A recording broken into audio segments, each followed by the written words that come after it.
ክቡራንና ክቡራን አድማጭ ተመልካቾቻችን የዕለቱን ትኩስ ወቅታዊ መረጃ የምናገራችሁ ይሆናል። መረጃዎቹን የምናሰናዳው ድሬ ዜና እንሰኛለን።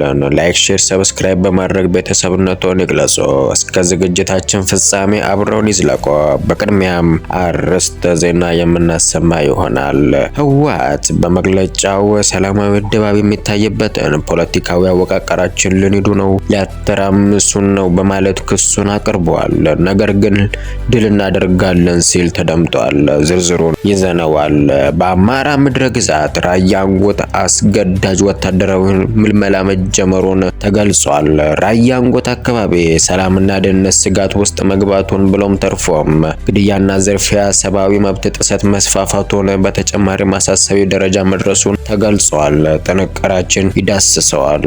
የኤርትራው አገዛዝ ኢሳያስ አፈወርቂ የፖርት ሱዳን ውይይት መቀጠሉ ተሰምቷል። ኢሳያስ በጀነራል አልቡርሃን ጋር በተደጋጋሚ መክረዋል። ከዜናዎቹ ጋር አብረውን ይዝለቁ።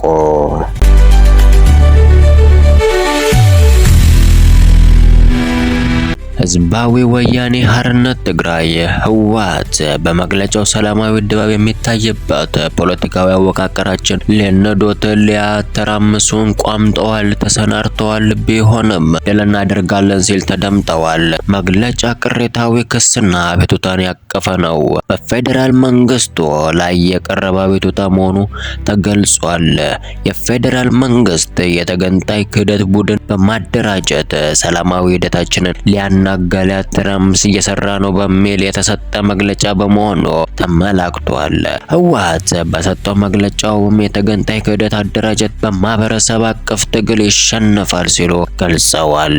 የህወሓት ጠቅላይና አፋኝ አምባገነናዊ ስርዓት ለመፋለም ነፍጥ አንስተው በረሃ የመሸጉ ኃይሎች ያደራጃቸው የፌዴራል መንግስት ነው ሲል በተደጋጋሚ በተለምዷዊ ኩነት ክሱን ወቀሳውን ሲያሰማ ይደመጣል። ታጣቂ ኃይሎችም ከፌዴራል መንግስቱ ጋር ሆነ ከየትኛውም አደረጃጀት ጋር ግንኙነት የለንም፣ በተጨማሪም ግፍና በደል ጭቆና አንገፍግፎን ነፍጥ ያነሳን የነጻነት ተፋላሚ ተዋጊ ነን ሲሉ ገልጸዋል። በአሁናዊ በተያዘ መረጃ መሰረት በእነኚህ ታጣቂዎች ዙሪያ ከፌዴራል መንግስቱ በኩል የተሰጠ አጸፋዊ ምላሽ አልተሰጠም። ህወሓት በበኩሉ በእነዚህ ታጣቂዎች እንቅስቃሴ የተፈሰተ ጉዳይ ሰላም እየነሳው መሆኑን ያሳብቃል። በመሆኑም ጉዳዩ በሽምግልናና ለመመካከር ለመግባባት ተሞክሮ መጨንገፉ አለመሳካቱ ተመላክቷል። በአውደ ውጊያም ለመደምሰስም ህወሓት መካናይዝድ ጦር ይዞ ኖግድም ቢገባም ውጤት ሊያመጣ አልቻለም። በእነዚህ የተፈሰተ ውስጥም በታጣቂዎች ዙሪያ በተደጋጋሚ ጽሑፋዊ መግለጫ የሚሰጠው ህወሓት ከሰሞኑም እነኚህ ታጣቂዎች በመጠቀም የፌዴራል መንግስቱ ሊያተራምሰን እየታተረ እየሰራ ነው ሲል ቅሬታው አሰምቷል።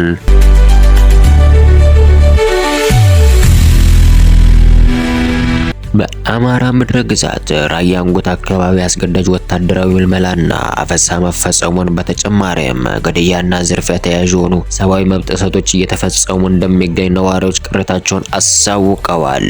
ዋዜማ ዘገባ ጥንቅር ከነዋሪዎች ከአካባቢው ማህበረሰብ በሰበሰበው መረጃ ጥንቅር መሰረት በራያ አንጎት 5 ወረዳዎች ግለሰቦችን ማፈን፣ አግቶ መውሰድ፣ በተጨማሪም ማስለቀቂያ ገንዘብ በአስገዳጅ ሁኔታ መጠየቅ፣ ህፃናትን ጨምሮ ማህበረሰብን ማስገደድ የታጣቂዎች ሸማቂ ቡድን አባላት እንዲሆኑ ማሰናዳት ይዘቱ እየሰፋ እየገዘፈ መጥቷል ሲል ዘገባው አንጸባርቋል።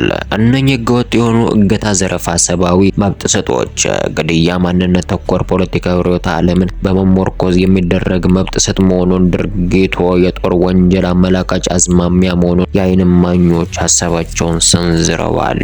እነኚህ ሰብአዊ መብት ረገጣዎች በፊት አውራሪነት በመሪነት በትግራይ ጊዜያዊ አስተዳደር ታጣቂዎች ነን በሚሉ ኃይሎች የሚተገበር የሚፈጸም ሲሆን እየተንሰራፋ የመጣው ህገወጥነትም ለቀማኛ ማጅራት መቺ ዘራፊዎች የተሳለጠ ምቹ ምህዳር በማሳለጡ በመፍጠሩ የወንጀሉ አቀናባሪ ተሳታፊዎችን በልበ ሙሉነት በእርግጠኝነት ለመለየት አስቸጋሪና አደናጋሪ መሆኑን አንድ የራያ አንጎት አላማጣ ነዋሪ በርዕሰ ጉዳዩ ላይ በሰጡት ቃለ መጠይቅ አመላክተውማል።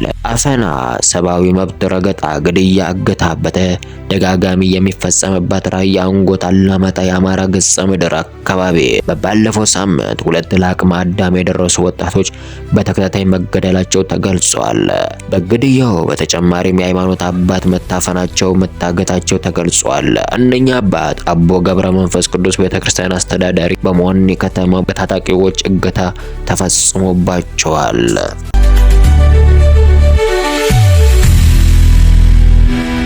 የኤርትራው አገዛዝ ኢሳያስ አፈወርቂ የፖርት ሱዳን ውይይት ብሎም የሀሳብ ፍሰቱ መቀጠሉ ተሰምቷል።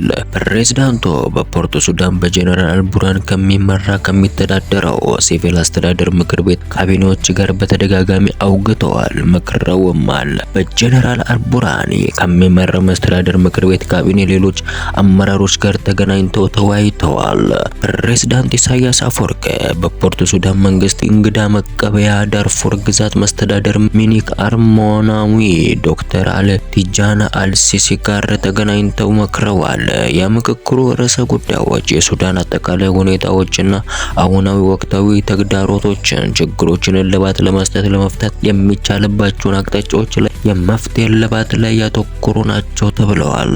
ከዚህ ውይይት በኋላም በተያያዘ መልኩ ከ2 ወራት በፊት በአስመራ ተገናኝተው ጠቅላይ ሚኒስትር ከማል ኢድሪስ ጋር በመሰባጠር ተገናኝተው መምከራቸው ታውቋል። በጀነራል አልቡርሃን የሚመራው አስተዳደር ሲቪል ምክር ቤት ካቢኔ ጠቅላይ ሚኒስትር ከማል ኢድሪስ በማስቀደም ወደ ኤርትራ አስመራ በመላክ በጥብቅ መወያየታቸው የሚታወቅ መሆኑ ተገልጿል። በዚህ ምክር ውይይት ተከትሎ ከአስመራ አውራ ጎዳና ማዕከላዊ ከተማ ላይ ፕሬዝዳንት ኢሳያስ አፈወርቂና ጠቅላይ ሚኒስትር ከማል ኢድሪስ በጎዳናው ላይ ሲንጎማለሉ ሲንቀሳቀሱ የሚያሳይ ምስሎች ሚዲያዎች ተቀባብለው ዘግበውታል።